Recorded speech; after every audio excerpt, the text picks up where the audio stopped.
물러날 때를 잡지 못하시고 그 때를 놓치신 거죠. 잘하던 아들이 이제 회사를 사퇴하고 나가버린 겁니다. 끝까지 살고자 할 경우에는 기업이 죽고요. 내가 소멸할 거를 염두에 두고 일찍부터 준비하는 분이면 가업 승계를 성공한다. 이렇게 볼 수 있겠습니다.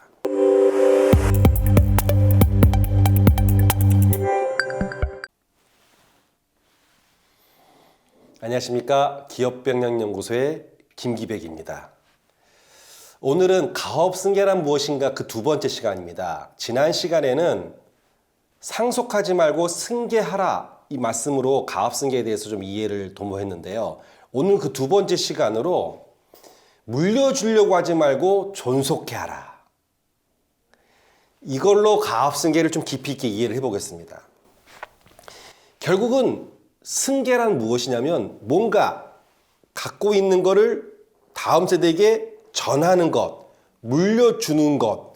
그래서 일본에서는 이거를 바톤 터치라고 이제 승계를 말합니다. 뭐 지교 쇼게이라고 하는 한자 읽기도 말을 하지만 그거를 이렇게 형상화시켜서 가업 승계를 바톤 터치라고 말을 해요.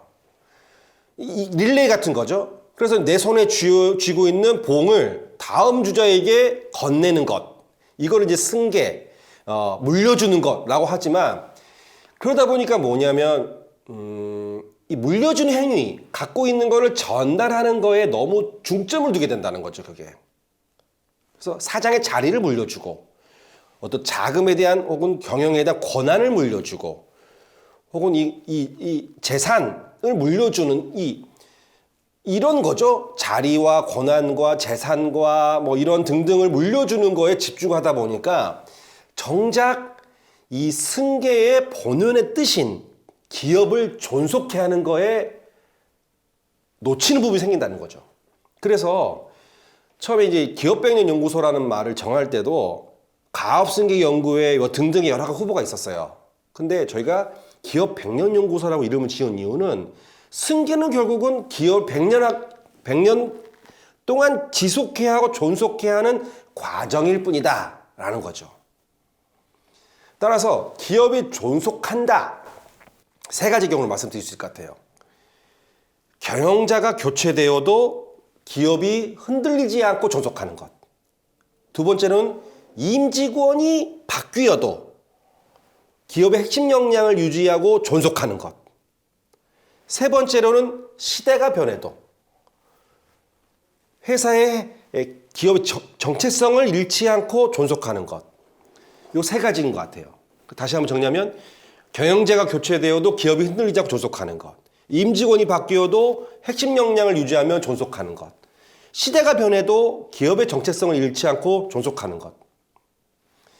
그래서 가업승계란 무엇인가의 두 번째 파트는 요거를 하나 쪼개서 설명을 좀 해보도록 하겠습니다.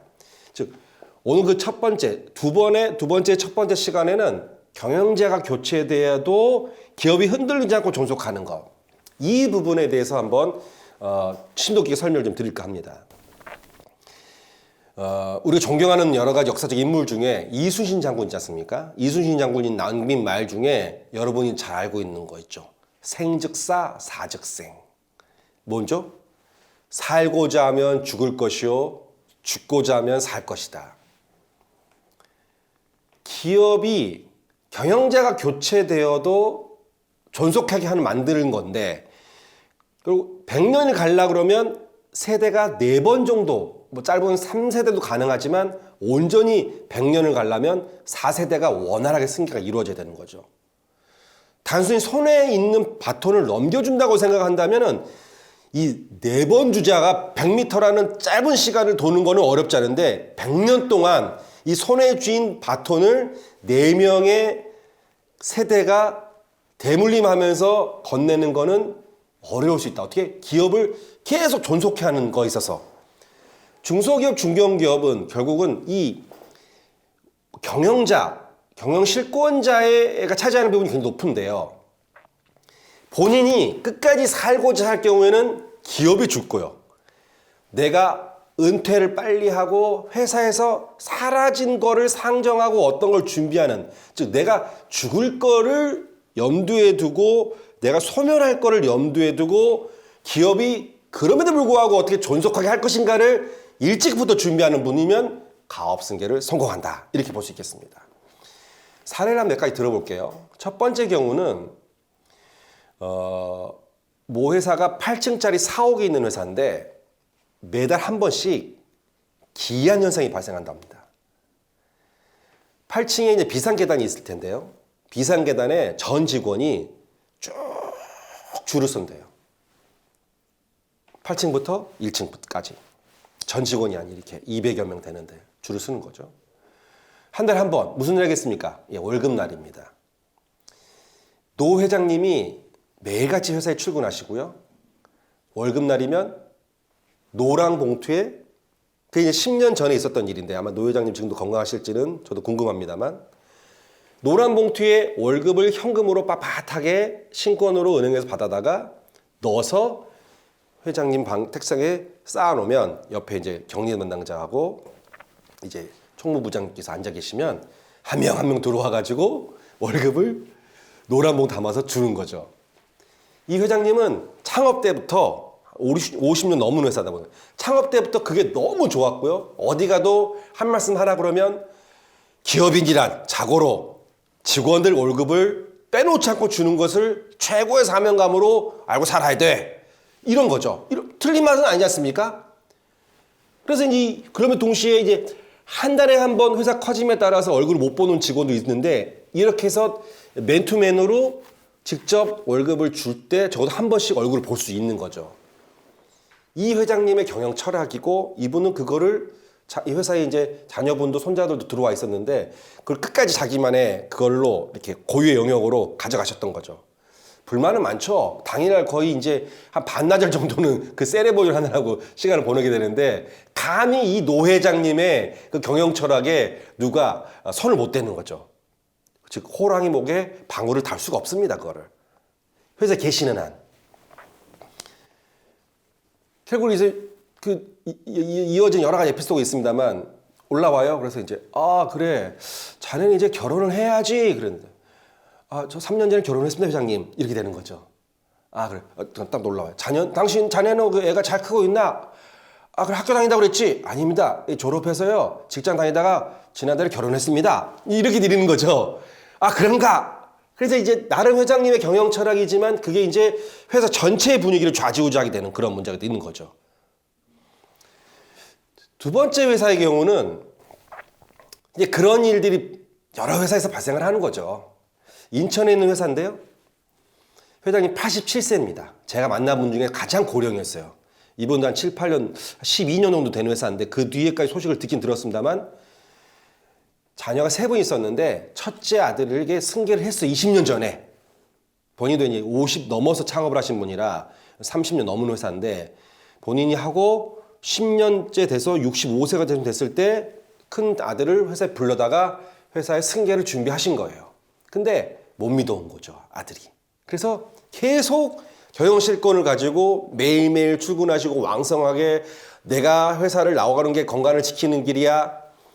어떻게 되겠습니까? 회사에 입사한 지 20년이 지난 큰아들의 나이가 65세가 넘은 거예요. 아버지하고 23살 다시 하는 거죠. 그러니까 이제 큰 며느리가 당신도 이제 그만해. 결혼할 때 약속한 거 있잖아. 같이 남은 인생 여행하면서 좀 편하게 지냅시다. 그래서 어떻게 합니까? 도로 사표를 내버렸어요. 아버지한테. 그 아버지는 이제 잘 하고 있다 생각하고 같이 아버지와 아들이 손잡고 열심히 회사를 존속하기 위해서 노력한다고 했는데 중요한 거는 물러날 때를 잡진 못하시고 그 단독으로 이 키를 잡게 만들어야 잘하는지 안 하는지를 확인할 수 있는데 그 때를 놓치신 거죠. 그래서 어떻게 합니까? 잘하던 아들이 이제 회사를 사퇴하고 나가버린 겁니다. 그 회사는 승계에 성공한 줄 알았는데 이 세대 교체의 이 타이밍에 대해서 약간 실기하시면서 갑자기 이제 회장님 마음이 하시게 된 거죠.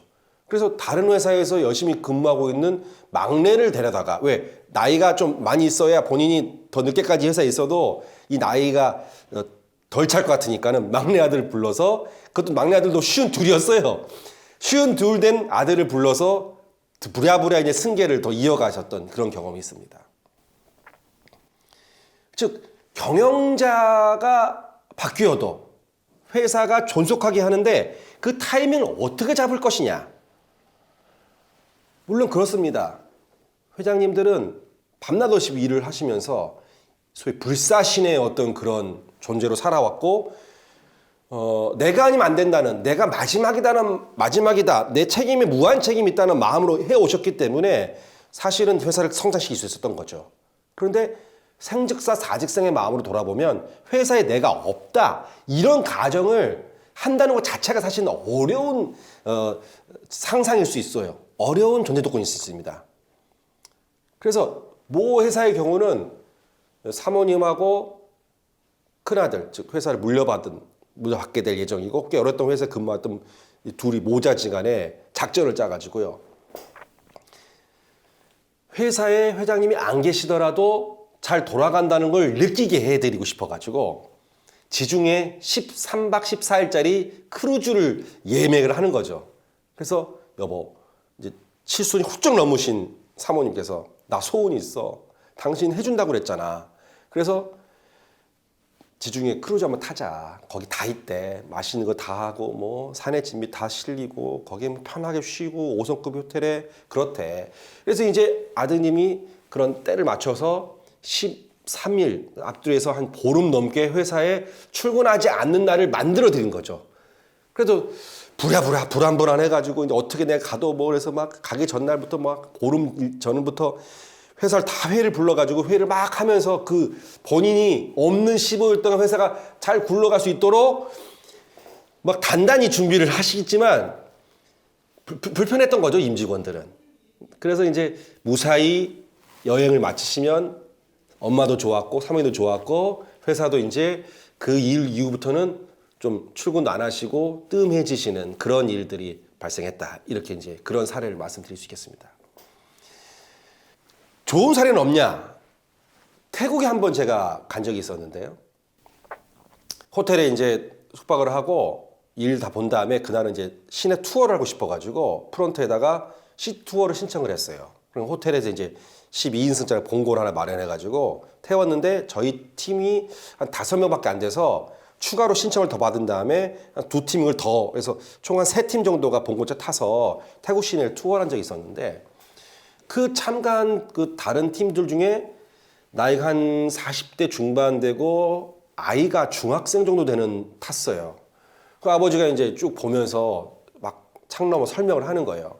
사연즉슨 아이가 이제 중학교 3학년을 마치고 고등학교 가기 전에 아버지가 그동안 출장 많이 다니고 아이 잘 못 보고 했던 이유를 뭐 집에서 설명하는 건 한계가 있는 거죠. 그래서 엄마 없이 동생 빼놓고 이 장남을 데리고 아버지가 태국 동남아시아에 만들어 놓은 12개의 대리점들을 순례를 하고 있었던 거죠. 그 모습이 저한테 너무 감동이었어요. 사실은 정반대 모습 있죠. 기업은 어려운 거야. 아무나 하는 거 아니야. 손대지 마. 신경 끄지 마. 혹은 더 나가면 사업하지 마. 힘들어. 너는 공부 열심히 해서 판사관 검사 되고 의사 돼. 뭐 선생님 돼. 공무원 돼. 어떻게 됩니까? 그분들 갔다가 다시 회사에 오게 됩니다. 그래서 오히려 경영자 교체가 언젠간 이루어질 거를 생각하고 미리미리 뭔가를 준비하시는 분과 아예 신경도 쓰지 말라고 해놓고 갑자기 상속이 발생한다든가 오늘부터 너 회사에 나와서 일해 라고 통보하듯이 하는 분들의 이 회사의 차이에서 어떤 회사가 더 경영자 교체에 있어서 기업이 존속할 수 있겠느냐 달라진다는 거죠. 따라서 가업성계란 무엇인가? 첫 번째, 생즉사 사직생의 마음으로 경영자가 교체되더라도 기업이 존속될 수 있는 그것을 준비하는 것.